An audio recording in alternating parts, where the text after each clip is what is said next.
welcome to the next episode of the Firepreneurship Show. Thank you so much for joining us. We're excited to have you. So, in this episode, we will be talking about cutting out the clutter from your content marketing as well as your business as a whole.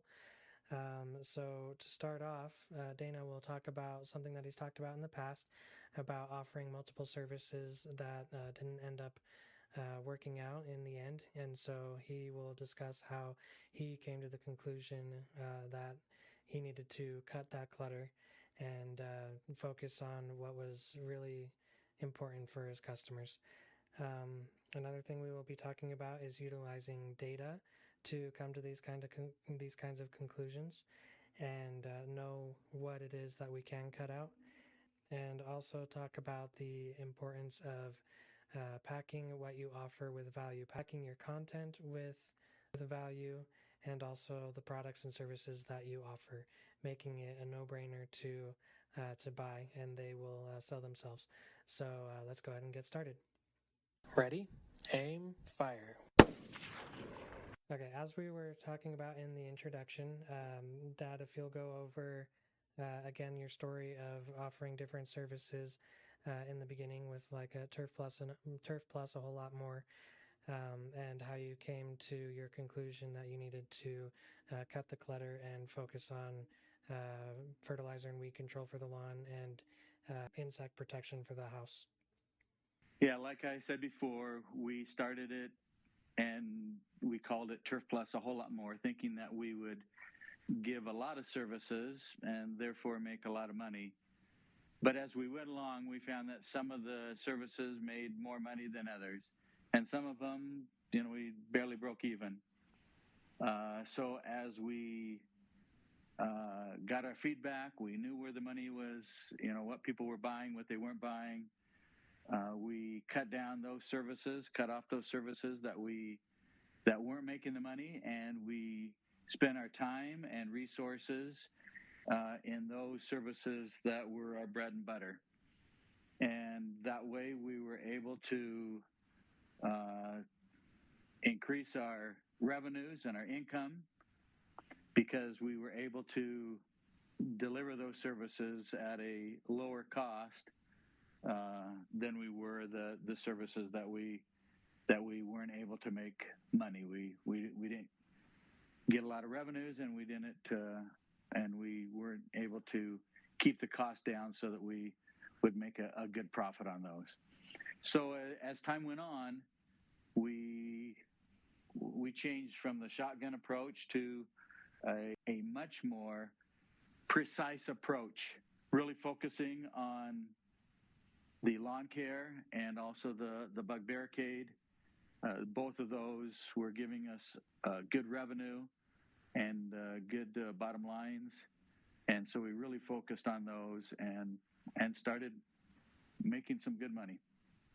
An interesting thing to balance there, the value that you pack in and also a reasonable price for your customers. That's definitely something that you need to experiment with and make sure you really know your target market so that you know what is important to them, what they find as valuable, and their price range. What are they able to afford to pay?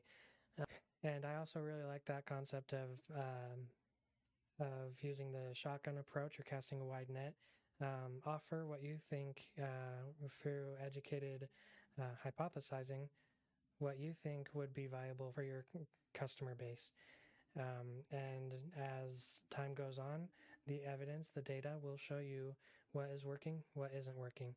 And so a big thing that you need to use is the data that comes in to know when to cut things out and what to keep going, what to put more effort, more money into as time goes along. So when it comes to your experience, Dad, when you were offering those other services, you noticed that in some of them you were like just barely breaking even, or the profit margin wasn't all that great, and that was all discovered through analyzing the data, right? Yeah, we continued to look at the data, and we saw that Some of them were not making a good profit margin. One of the things we did was aerating lawns. And we were making money, but the profit margin was very low. And it was distracting us from our bread and butter, which was making lawns green and weed free. So we stopped doing the aerating. And some of our customers didn't like that, but overall, we were able to generate a larger profit, much larger profit. And therefore, we were able to offer that service at a better price and even continue to improve how the lawns looked and our quality control by focusing on that rather than spreading us out. So the customer in the long run ended up getting a better deal because we were more focused on doing the lawn or making the lawns green and weed free rather than dividing out our labor and getting too spread out. Yeah, I really like the mention of the value for yourself. Like, what kind of value is your offering to you? So I think that's something that we need to really pay attention to as well. Like you were saying, the profit margin wasn't very big for the aerations, and so you're putting a lot of effort for little return. And so we need to make sure that what we are offering makes sense to us as well. I think a lot of times we can be on one extreme or the other, where we think, oh, there's plenty of value for the customer, but we don't think about the value for us. Is it really worth our while to be offering this? Or the flip side of the same coin of, oh, there's plenty of money in this. I think it'll be great. It's going to be awesome for me. But then you don't realize that you're not really offering much for your customer, or they don't perceive the value as much as you do. And so it ends up not being valuable to either party involved if you don't focus on the value for both sides. And when we do focus on value, when we first establish, okay, this makes sense for me to offer, it makes sense for the customer because it's something that they really want. Let's put in value. Let's put a lot of value into it so that they are willing to open up their wallets and get things going with the product or service. In the blog article, it talks about, I talk about not being too pushy with sales. And a great way to do that is putting in that value into the product or service and letting the product sell itself. And so let's talk a little bit more about that, about how we pack the value into the product or service to the point that it makes sense for both parties, as I mentioned before, and as well cutting out the clutter when it comes to trying to sell our product or service. Dad, do you want to add to that? One of the ways that we cut out clutter in our sales was to make sure that we never talked poorly about the competition. I think that when you talk poorly about the competition, it takes the focus off the value that you have to offer and gets them focused on, oh, there are other options rather than what's in front of me.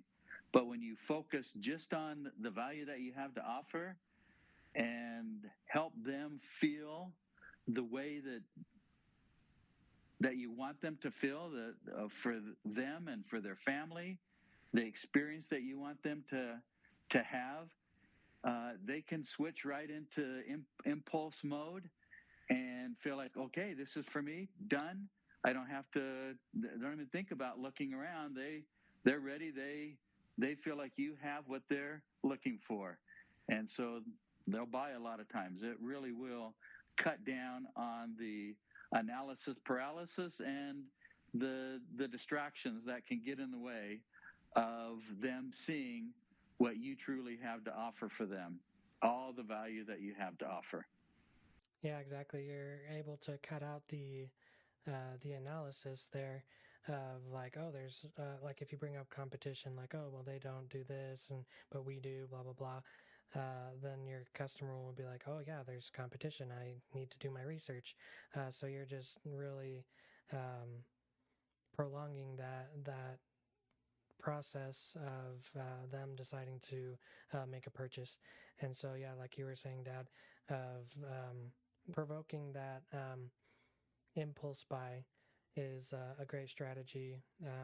So you're cutting out the noise of talking about your competition and just laying out the facts about what you offer, the value that's offered, and if the customer likes it, their decision will be easily made because they don't have too much to analyze, because you've laid it all out for them, and they'll make the decision more quickly, and they're more likely to make the decision in your favor. And also, when you talk bad about your competition, it becomes much like politics where each person is talking bad about the other person. And so the people that are listening are like, okay, now I know. So now I know all of the bad things that both do, but what about the good things? What do you have to offer me? And so it's really good to just focus on the positive and focus on what you have to offer. Yeah, one of the things I want to add in talking about value and keeping the customer focused on value is make sure that you talk about the pain points that the customer has, the concerns that they have. When you do that, for us, it's talking about the dandelions that they have. We let them talk as much as possible in any conversation, be it over the phone or in person. We let them express exactly what bothers them about their lawn. And that way we know exactly how to talk about the value that we have to offer so that they know that, hey, this is the solution for my problem. So make sure that you really do keep it customer focused and talk about what concerns them.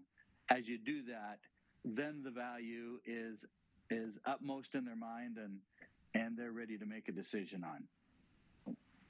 So yeah, just making it a no-brainer for your customers and making sure that everything makes sense for them, and cutting out the clutter that's going to just really throw them off and make it harder for them to make their decision. I wanted to say that as we really keep it simple, as we really try to give value to our customer, that we make sure that we really focus on quality, because there really is no substitute for it. We cannot fake either potential customers from into our service, at least not for the long term, and we can't keep our customers coming back if we don't have a great service, great quality. They'll go elsewhere. They'll go elsewhere for what they want. So it's really important to focus on value, that we give the highest quality, and then charge whatever price we need to in order to make a profit. And if the quality is there and we've made it a good value for the customer, they'll come to us and they will keep coming back. Yeah, I like that. You can't deceive them into feeling like they're actually getting value. You have to actually provide that value. So yeah, thank you for that. That was a great thing to add there. All right, so I think that does it for this episode. Thanks so much for joining us, whether that be listening or watching. Like always, remember, if you want to be a part of the conversation, please comment or send us an email titled podcast voicemail, and we may feature that voice clip in a future episode. You never know. Our mission at firepreneurship.com is to help people like you achieve FIRE, financial independence, retire early, through entrepreneurship. We offer educational materials like this podcast, but most of all, we offer outsourcing services to help you automate the business you started to bring you financial independence so you can focus on what you love the most about running your business, or if you want, step away from your autonomous business altogether and retire early. Thank you for listening to this edition of the Firepreneurship Show. To show our appreciation, we've created a page full of helpful resources for you and your business. To access it, visit firepreneurship.com/resources. Again, that's firepreneurship.com/resources. It's time we signed our own Declaration of Financial Independence.